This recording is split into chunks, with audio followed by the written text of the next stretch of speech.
And I want to make sure you're in the right session. Who here would say that their friends call them a nerd or a geek or something like that? Endearing, okay, good, you're in the right spot. I turned off, I listened to the Sean McDowell thing, and I actually turned my cell phone ringer off so I won't get interrupted. My cell phone is not an idol. But if I did, my cell phone ring tone is the periodic table. Okay, so that's the only thing. I'm qualified to teach this just because of that. I want to start by saying a little bit about our ministry. So go ahead, Chris. In my day job, I've worked for almost 30 years at Intel. So if you have a cell phone, you're welcome. I've been in the R&D department there, working on crazy interdisciplinary research for a long time. That's my day job, but my passion is to... Am I in a dead spot? Okay. My passion is the ministry that we're doing in Portland, an apologetics ministry, which is why I'm here today.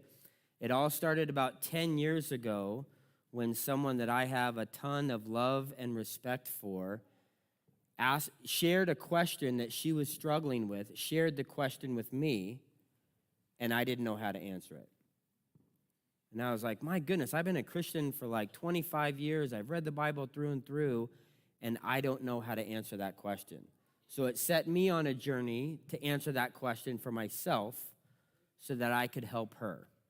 And for the last 10 years in our ministry, I would say we've been helping young people answer their questions so that they can help their friends answer their questions.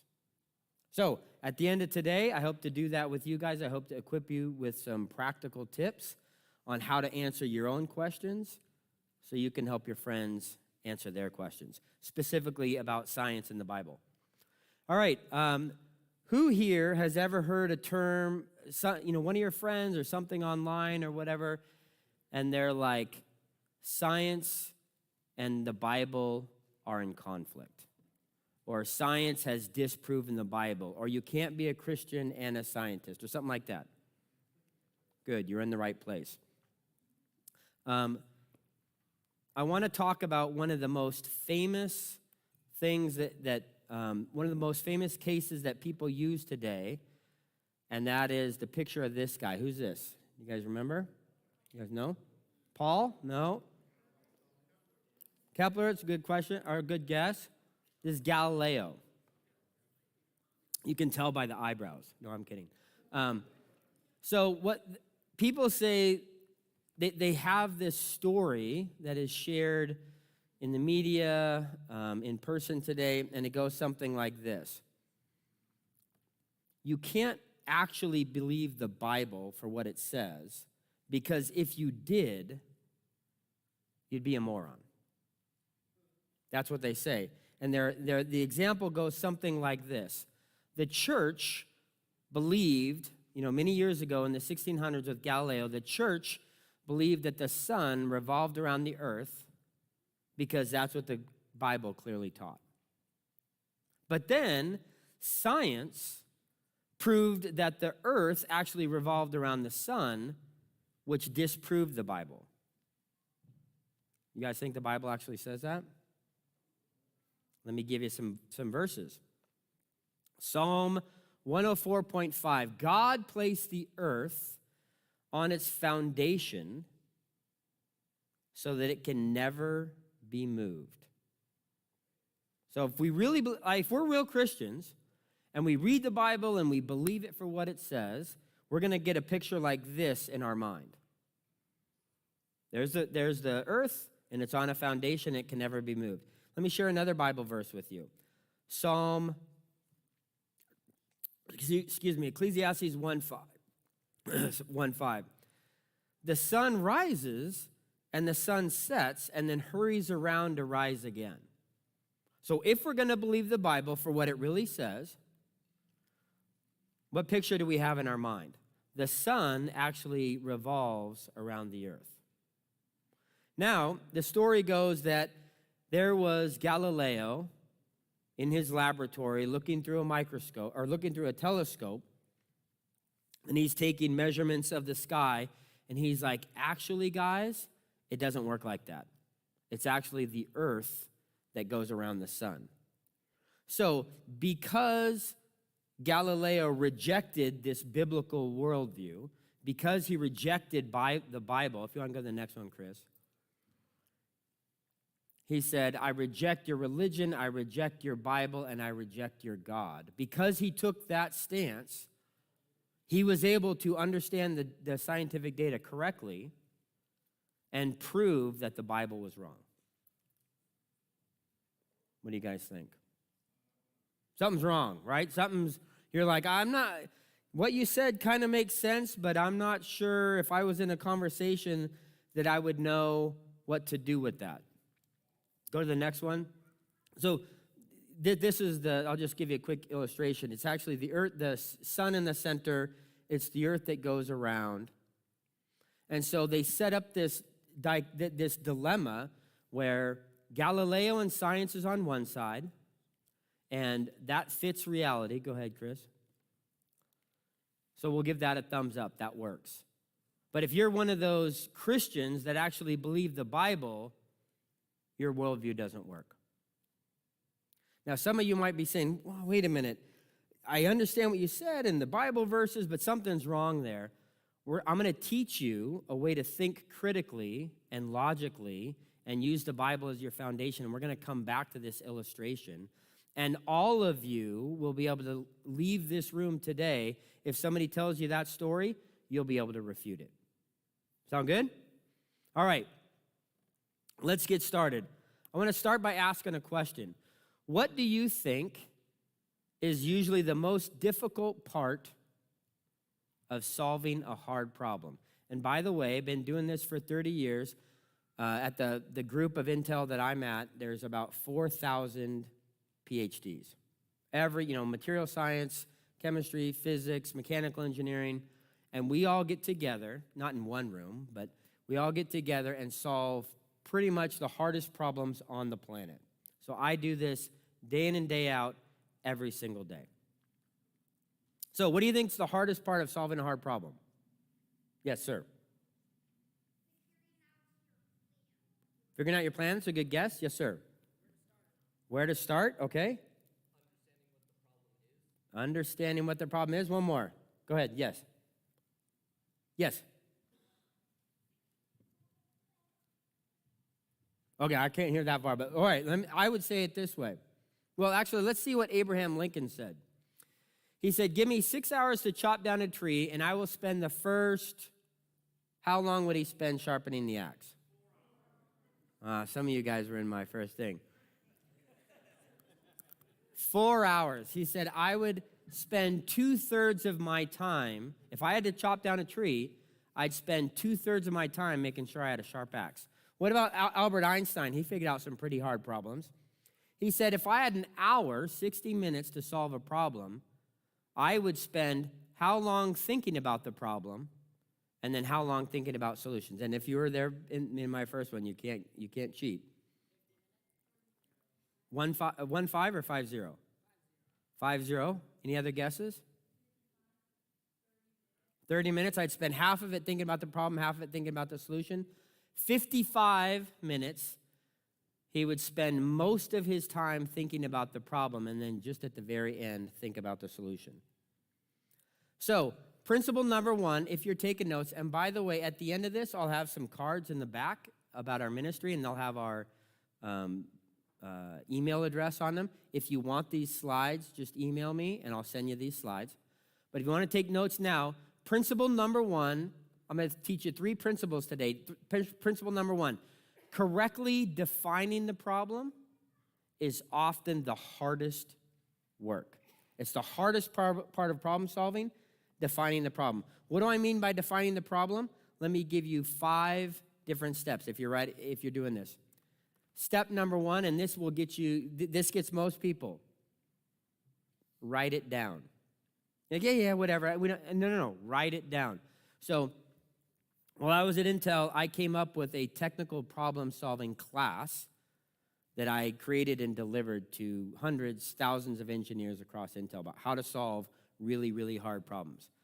And it came out of, so I've been doing my day job for a long time, and they said, boy, Roy, you're really good at solving problems. Can you go and help these other teams who are really struggling with these other problems? I said, sure. So I'd fly in as a consultant, and I'd say, okay, guys, I'd get 15 people in a room who had been working on the problem for weeks, if not months. And I'd say, okay, so let's get started. So what's the problem? And they would talk for a little bit, and I said, oh, hold on a second. I said, let me make you a bet. And I'd pull a $100 bill out of my pocket, and I'd set it on the table, and I would say, do you guys want to take the bet? And I got, what bet? I'm like, okay, here's the bet. If all of you guys write down the problem, and it's the same, I'll give every single one of you guys $100. I said, but if you guys have all been working on this for a long time, I said, if you guys write something down and it's not all the same, you have to give me $100. You think anybody ever took me up on that bet? Never. Just writing down the problem, you would be amazed. If you forget everything else out of this talk, when you're trying to think very critically about hard things, just writing down what it is that you're trying to think about is incredibly helpful. So write it down. Number 2, ask a lot of questions. Be very curious, like, well, when is this problem happening? When is this not problem happening? When is this problem not happening? How exactly is it happening? Will help you a lot. Number 3, use very precise language. Again, we'd be in these debates with people, a room full of engineers working on solving a problem, and they would say, well, we're talking about this. So contact resistance. How much resistance is in the contact between two metals? And I'd say, so wait a minute, hold on a minute. Do you guys all think that you have the same definition of contact resistance? And they're like, of course, it's obvious. It's intuitively obvious. That's easy. I'm like, great. I pull out the $100 bill again, and I said, I want all of you to write down what you think contact resistance is, and if it's all the same, I'll give you each $100. Do you think I ever had anybody take me up on that? No. Because all the time, people are using the same language, but they're meaning different things. This is what happens, by the way, with Mormonism and Jehovah's Witness and so many of the cults. They're like, oh, we believe in Jesus. And you're like, yeah, cool, we believe in Jesus too. And they're like, so which Jesus are you talking about? And they're like, duh, brother of Lucifer, spiritual offspring of some other guy who lived on another planet. And we're like, that's not the Jesus we're talking about. So use very precise language. Make sure, and this I kind of jumped ahead to the next one. Make sure everyone agrees on the definitions. And then the last one, and again, realize I work with some of the top experts in their field, like the top 1 or 2 people in the world on whatever it is that they work on. And I'll come and I'll say, do you really understand what it is that you do? And they're like, oh, of course, I'm the top whatever. I'm like, great. Pretend I'm a 5th grader and explain to me what it is that you do. And most of the time, they're like, I'm far too intelligent to have to stoop to those levels. And I'm like, then you don't know what you're doing. If you can't explain the concept to a 5th grader and have it make sense to them, you really don't know what you're talking about. Okay, so that's in defining the problem. Now let's go to an example from my work. Anybody know what that is? Who said a chip? Nice, there's a chip. It's a computer chip. So if you have a cell phone, if you had an x-ray of this or you ground it down and look inside, there might be 20 or 30 of these computer chips in a cell phone. They're about the size of, let's just say the size of your fingernail. Anybody know how they make these things? Do they just fall out of the sky? You dig them out of the ground? It is made out of silicon, or silicon, not silicone. Laser etched. But they make them on, go to the next one. They make them on a big, think of it like a plate, called a wafer. Okay, so there might be 1,000 or thousands of these computer chips that they make all at the same time on a wafer. The problem is, so you'd want all of them to work, right? But it's really, really hard. So there gets to be a point in the making of these computer chips on these wafers where they have to test them to see if they work. So think of, anybody ever use those like electrical probes, like you're checking a battery or something like those, beep. So you have to do that with like your fingernail, and you only have to check about 3,000 little points at one time. So how do you get 3,000 little points on your fingernail? How small does the probes have to be? Like your eyelash. So pick out your eyelash. There's one. Pick out another one. Do that 3,000 times. Get them all organized and set them down just perfectly on your fingernail. That's what we were doing when we were making these computer chips. So what happened was, and here's a picture of, there it is. There's a picture of what that looks like. It's kind of hard to see from up here, but there's thousands of those little probes all exactly organized. And then when you come down on your fingernail, you have to pass electricity back and forth like a couple of million times a second, like this. And then you're sitting there checking, okay, off, on, off, 3,000 times, millions of times a second, and then you see if the computer chip works. Pretty simple, right? So what happened was they were doing this, and they're doing this like thousands of times an hour across Intel.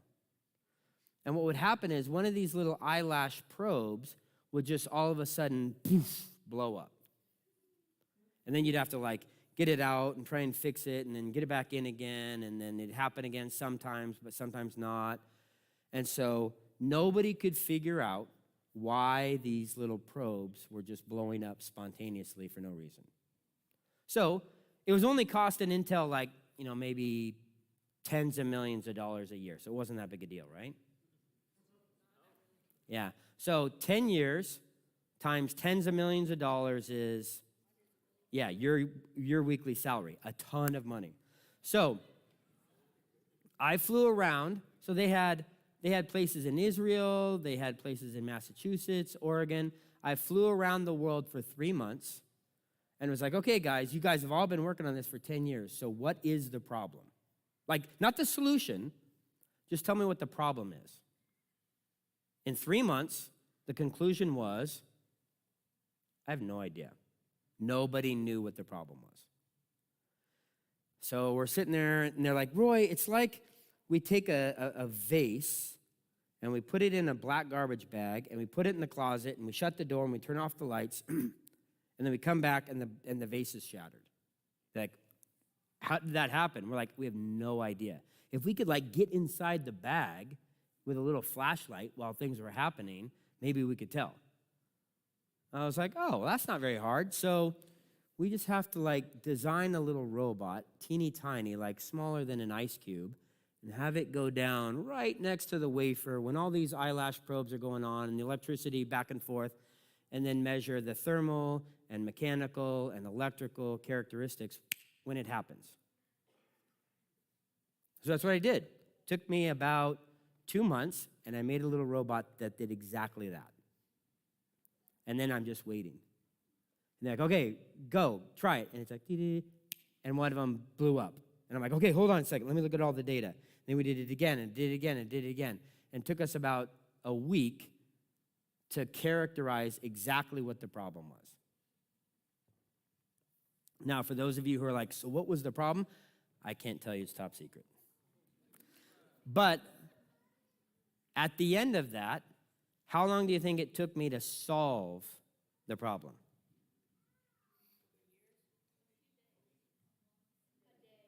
Couple of weeks.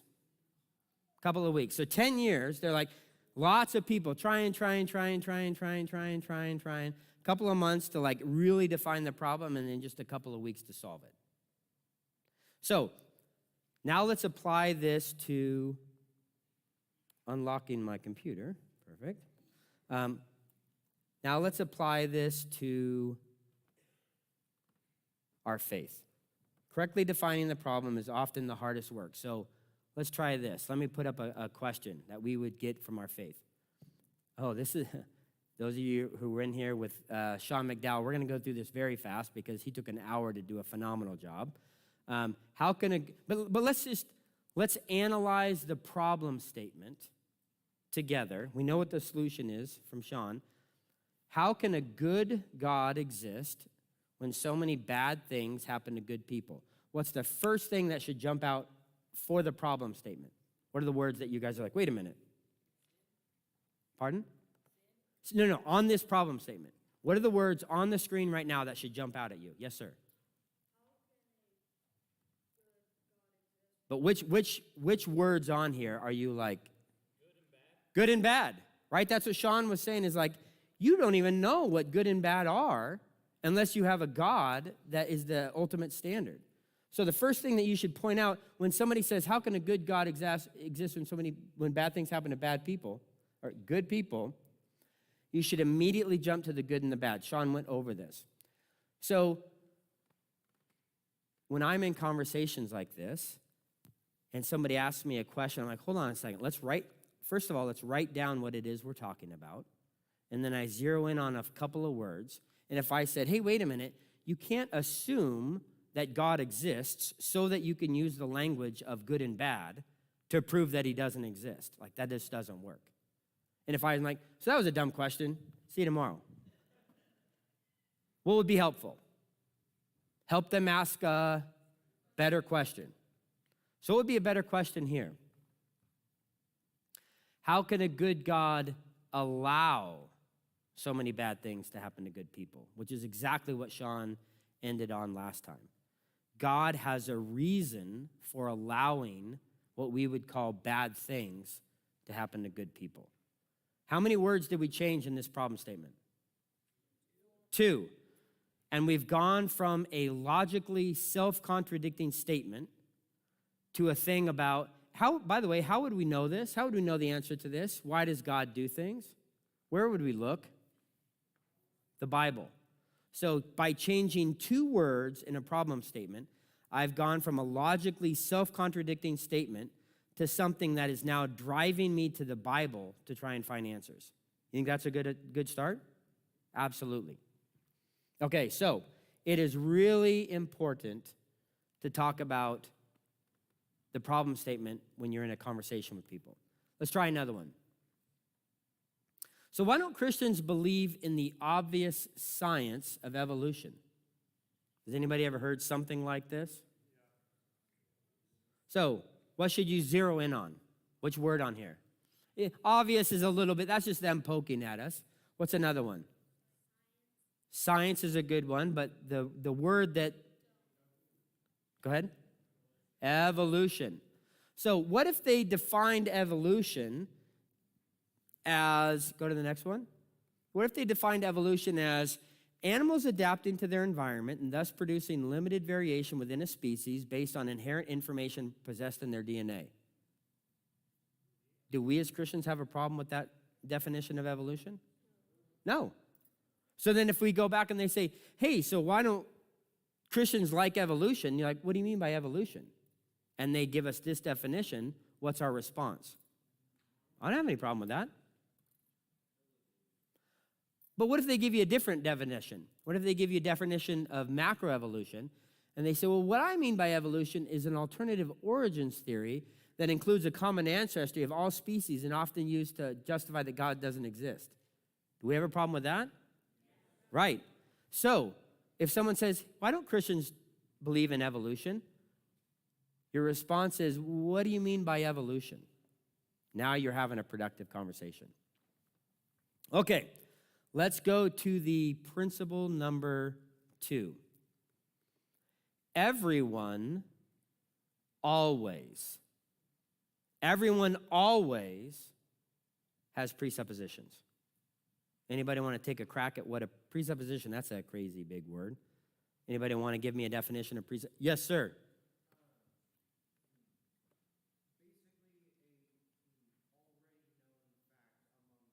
There you go. Already, suppose something that I think is true. So I would say it this way. It's an assumption that you make at the beginning, and it's something you assume to be true even though you can't prove it. So do you guys believe me when I say everyone always has presuppositions? Or are you like, nah, Sometimes you don't have to have presuppositions. Anybody on that? Well, let me try and convince you. Let me show you this. Anybody know what circular reasoning is? Is that the same as having a presupposition that you can't prove to be true? No. I'll show you why. If I say, so circular reasoning is when your conclusion, what you're trying to prove, is the same as your premise, what you assume to be true. So if I say circular reasoning works because circular reasoning works, because circular reasoning works, that's circular reasoning. Any Dilbert fans? Some of the science geeks out there? Here's a funny thing from Dilbert.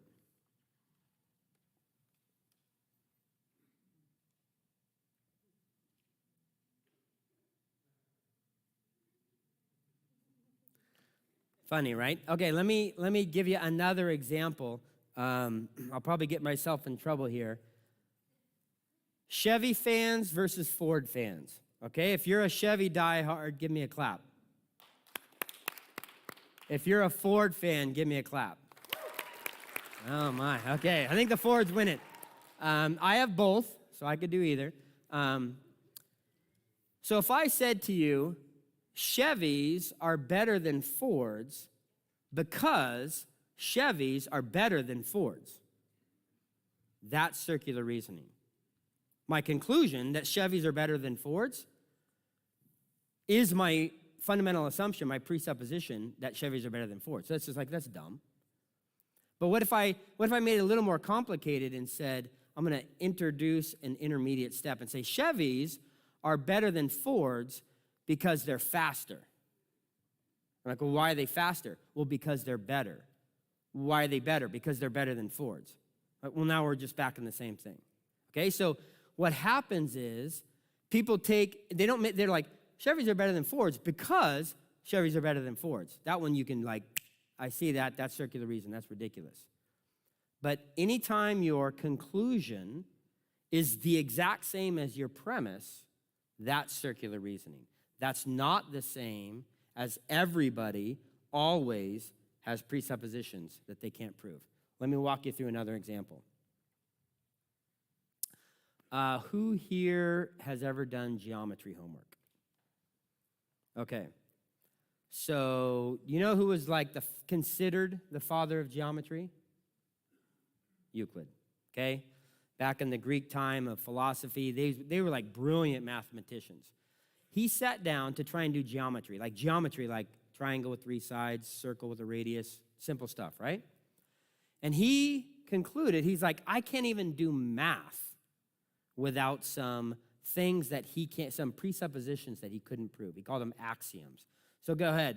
The first one was, these are pretty complicated, so stay with me. A straight line may be drawn between any 2 points. Pretty profound, right? Then he's like, okay, here's another earth shaker. Number 2, a line segment may be extended into an infinite line. All right, thanks, Uncle Euclid. This is pretty groundbreaking here. Number 3, a circle may be drawn with a center and a given radius. You're like, okay, these are pretty simple. Number 4, all right angles. How many degrees in a right angle? 90. So all 90 degrees are the same as other 90 degrees.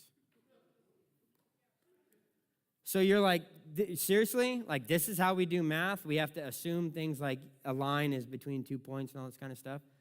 Well, I won't get into all the reasons, but so Euclid's like, okay, I think with these 4, I can do geometry. And it didn't work, and it didn't work, and it didn't work. And he's like, there is one more axiom, one more presupposition that I have to define that I cannot prove in order for the math to all work. So the last one was, if 2 straight lines in a plane are met by another line, and if the sum of the internal angles on one side is less than the 2 right angles, then the straight lines will meet if extended sufficiently on the side on which the sum of the right angles is less than the 2 right angles. Pretty obvious, right? Exactly. Here's the point. Even math has to make presuppositions, and they're not always just simple like the first 4. Sometimes you have to make complicated presuppositions to just make anything work. Okay? Let's go with here's the thing about science. Go up there. Science's hidden assumption. This is by David Hume in the 18th century. He's like, hey, you know what? Science actually has a presupposition that nobody talks about. And it's that tomorrow will be like today. Does science have to make that assumption? So if I ran an experiment on Tuesday and I came up with a certain result, would I have to be like, well, that was just Tuesday. I'm going to have to wait until Wednesday and run it again.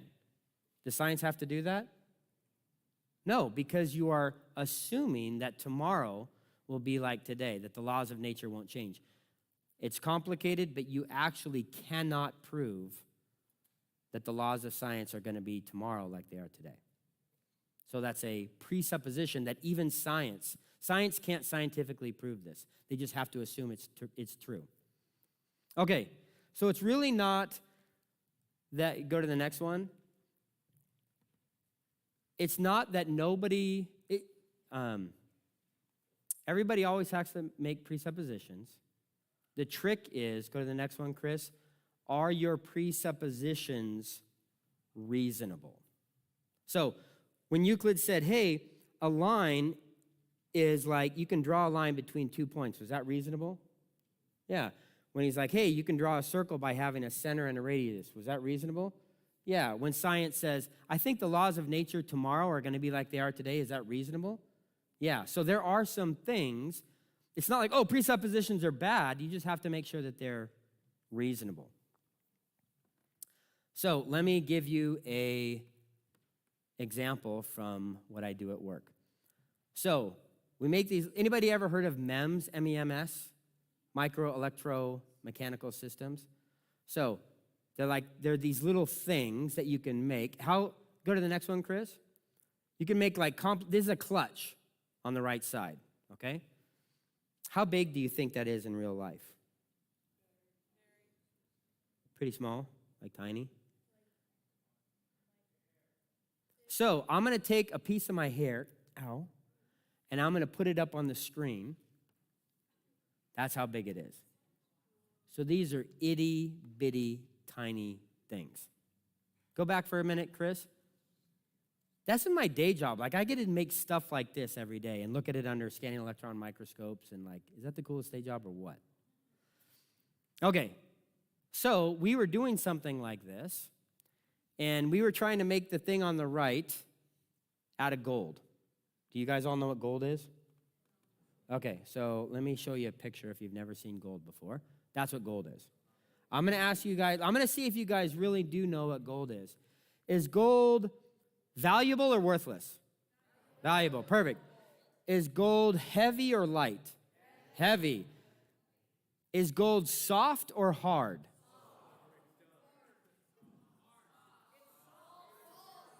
There you go. Shh. It turns out pure gold is really soft. And so let's say you're Usain Bolt and you won the Olympics and they gave you a gold medal and he's like, I don't know if this is real. You're like, all right, yep, I put my teeth marks in it, that's real gold. But because of the atomic structure of gold, you can dope it, put little things in it that make it hard, really hard, a lot harder than the soft gold, almost as hard as steel. So we were trying to make the little thing out of gold, and it kept breaking. And we're like, what in the world? Here's this thing, it's supposed to work like this, and we built it, and we tried it, and it would break. And we built it, and we tried it, and it would break. And we're like, what in the world? And we're doing the calculations and, mechanical engineering and stress diagrams, and we're like, why is this thing breaking? This doesn't make any sense. Maybe the laws of physics changed. Was that a good question? No.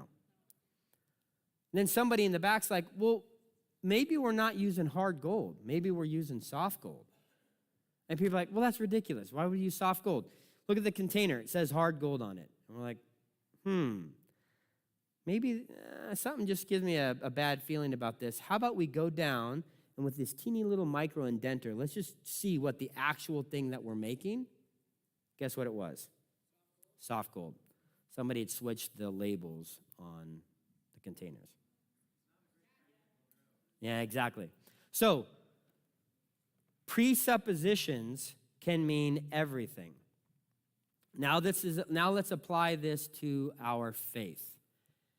Has anybody ever heard that the Bible is true because it says it's true? Therefore, the Bible is true because it says it's true. What do you guys think? 2 Timothy 3:16 and 17. The Word of God is inspired, right? The Bible is, so if I said, I got another book here, if we just use this, okay, forget the Bible for a minute, the something is true because it's, go back for just a second. And what if I said, the Book of Mormon is true because it says it's true? Would that work? What if I said the Quran is true because it says it's true? So what do you think? Can we say the reason the Bible is true is because it says it's true? No. Okay, and you're like, well, how do we know it's true? There you go. Remember, everybody, how often? Always has presuppositions. So we as Christians can say our presupposition is that the Bible is true. That's okay. What are some reasonable reasons why we think the Bible is true? Let me give you my top 3, okay? Number 1, did you guys know that the writing of the Bible was confirmed by a supernatural event? What was the first thing, the first time that a part of the Bible was written down? Moses and the law. And Moses just was like, hey guys, leave me alone. I got these special glasses. I'm going to go into a tent by myself. And he wrote the law. Is that how it worked? Well, that was Joseph Smith in the Book of Mormon. What happened?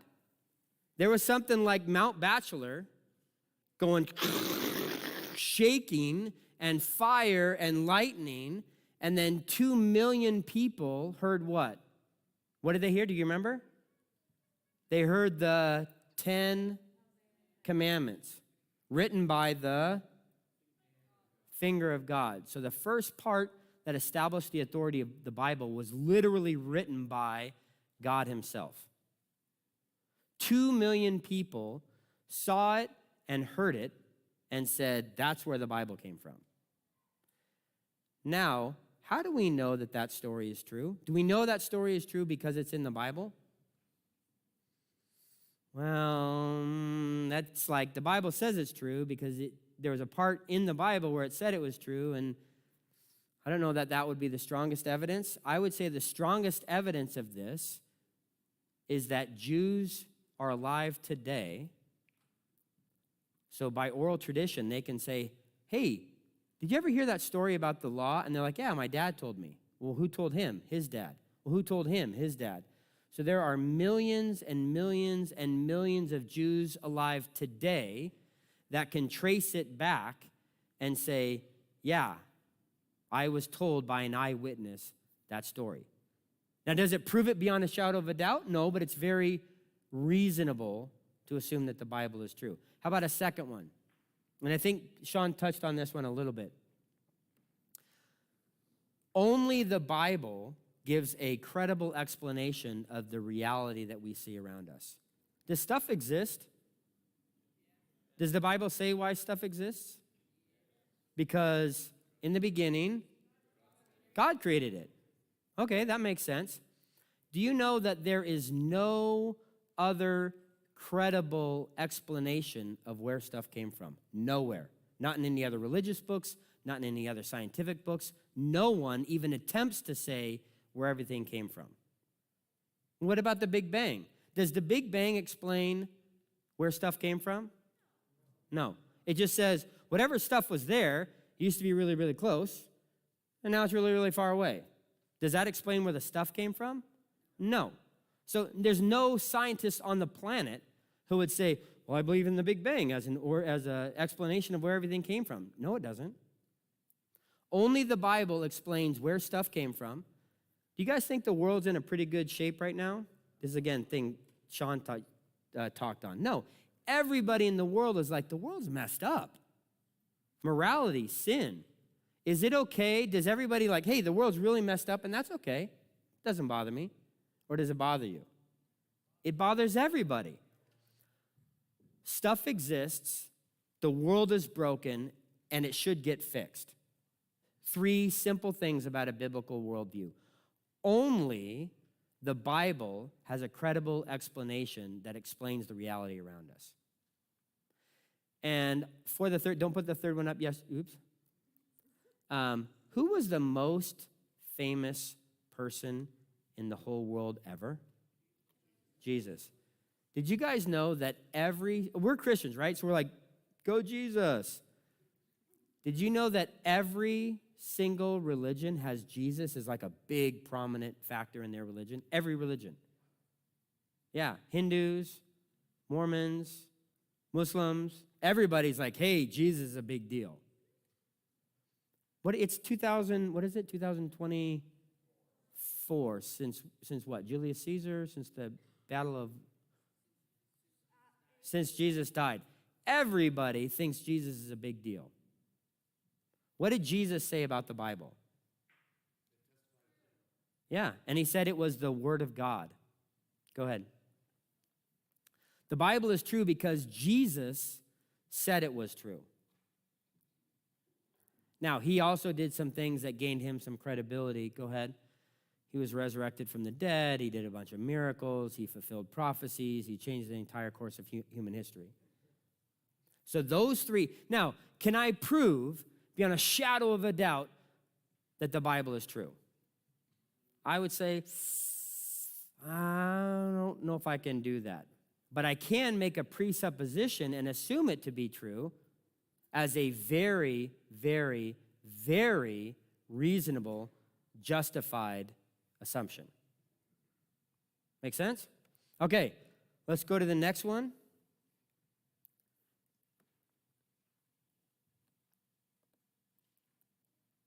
Principle number 3, look for the fatal flaw. Basically, if I have a system, like a chain, how many links of the chain have to be broken for that chain not to work? 1.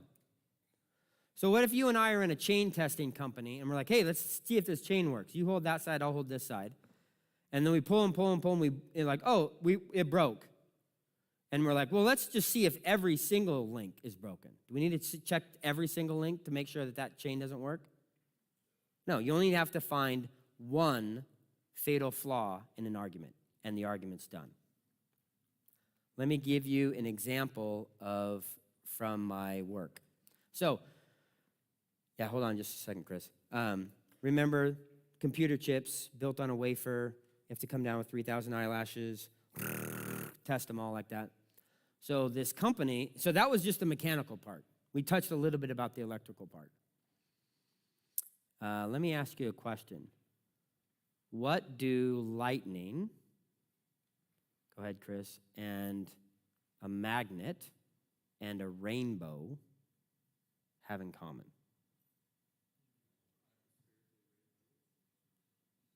What's the same about lightning and a magnet and a rainbow?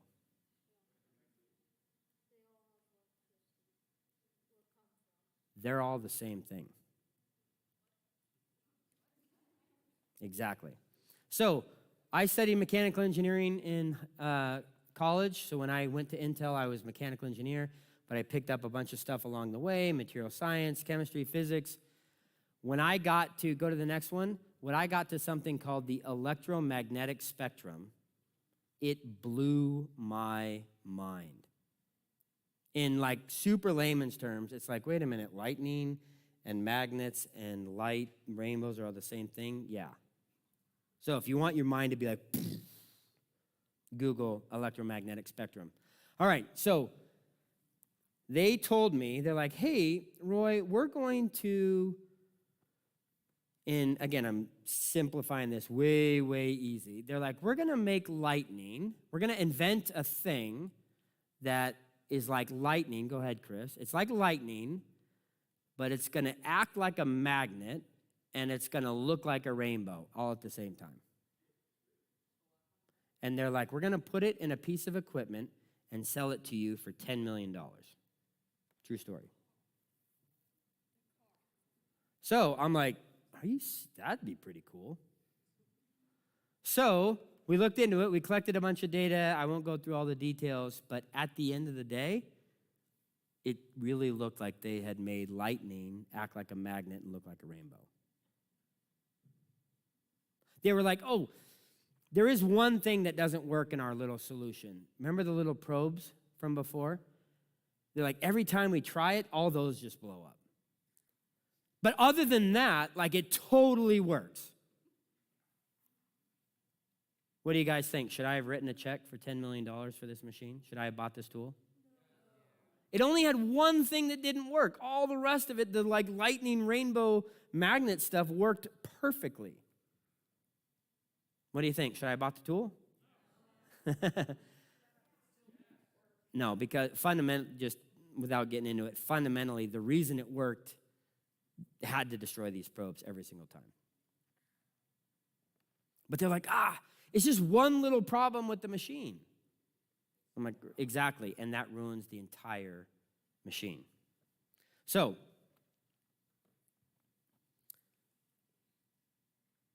let's apply this to a talk that you might have.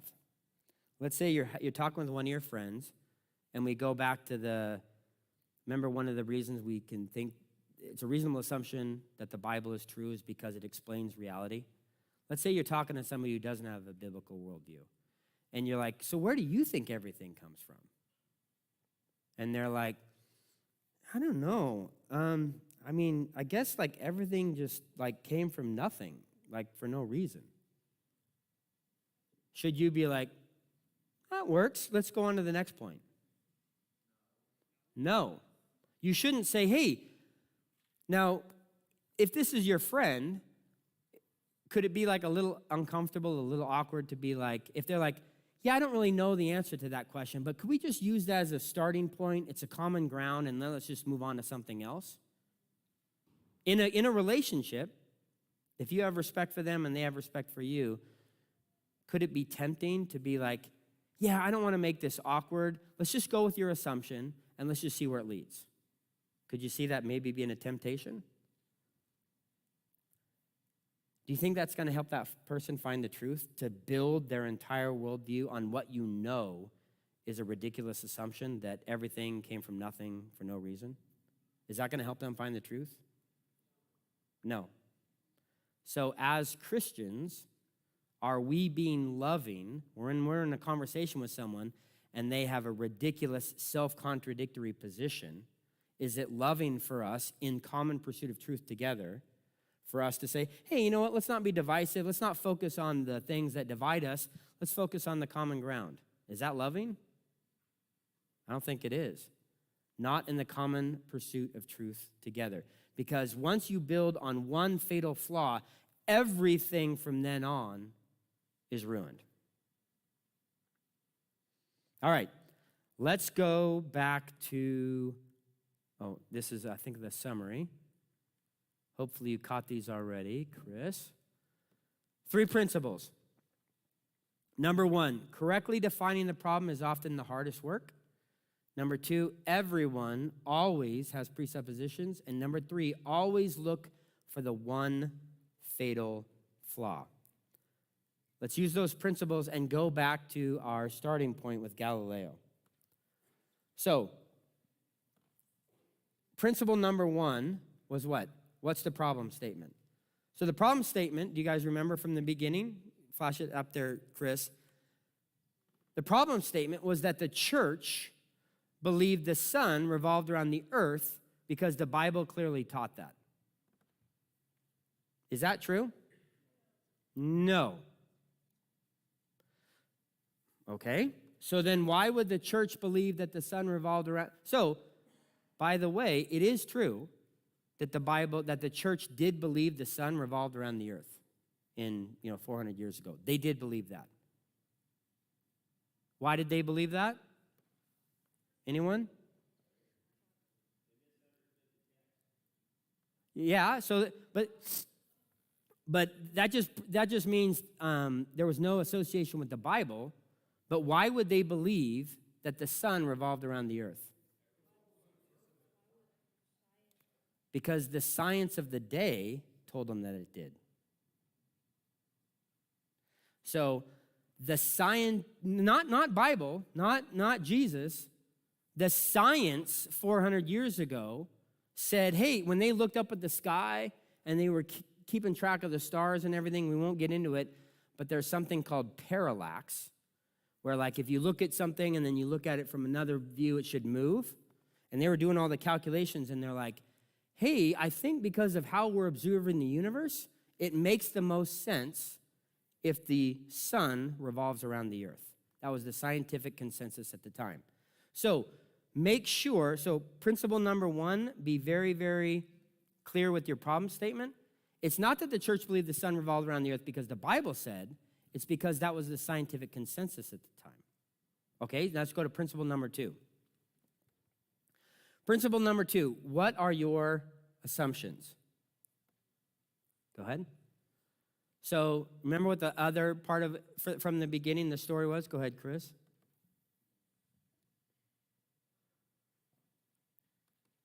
Science, this is what they said, science proved the earth revolved around the sun, therefore disproving the Bible. Now, we already talked about the Bible didn't really say that, but let's focus in on that first part. Science proved the earth revolved around the sun. You think science did that? Well, I don't have time to unpack this whole thing, but no, science actually can't prove anything. The only thing science can do, scientific method in five quick things. You see something, you make a guess, you predict what would happen if you're right, you go and see, and then you modify your guess. That's what science is, at its basic form. The only thing you can ever do in science is disprove your theory.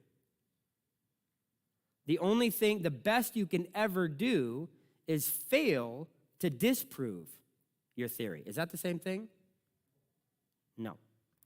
So, think about your assumptions. Go to the next one. Science had been debating at least 2 hypotheses for the solar system, the sun versus the earth at the center, for centuries. And that was normal science. So when science had one conclusion and then they went to the next conclusion, should that make us rock our faith? Should that make us give up our faith and not trust the Bible when science comes up with another model that's better? No. Let me walk you through an example right here. Let's see if it works. Anybody know what the original, not the original, but about 100 years ago, what the model of an atom was? 1900, Thomson thought it was a plum pudding. An atom, if you went down there, it was just like a goo. Go ahead. It was a goo of positive energy and then little nuggets of negative energy in it. Okay, so in 1900. In 1911, Rutherford was like, well, it's actually a little bit more complicated than that. There's actually a nucleus in the center, and then all the electrons spin around on the outside. Okay, that was a better model. And then Niels Bohr, a couple years later, is like, it's actually not that simple. There's actually levels of the electrons that rotate around the center. Now in the 60s, they're like, well, that's not actually true either. It's actually more like a probability of where the electrons are. We don't really know where they are because there's a wave-particle duality of the electrons, and you need quantum mechanic math to figure out where they are. Me neither.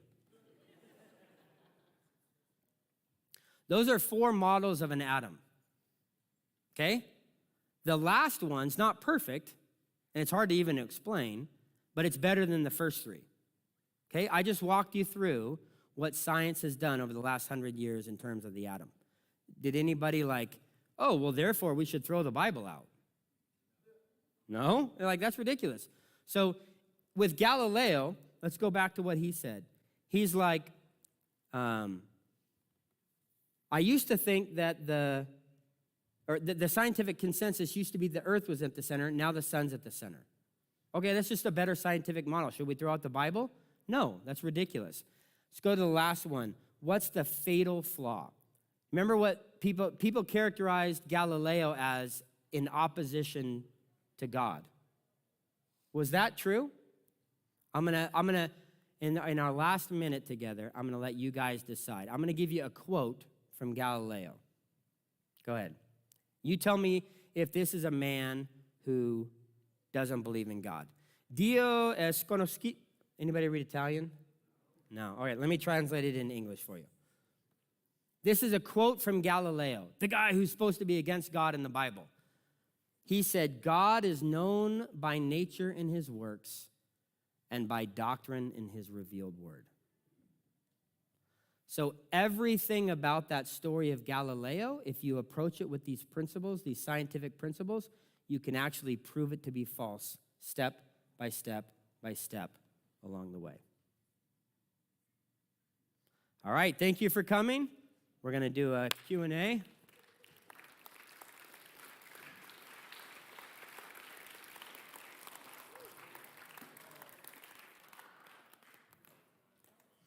Brian is the guy. Here we go, Brian.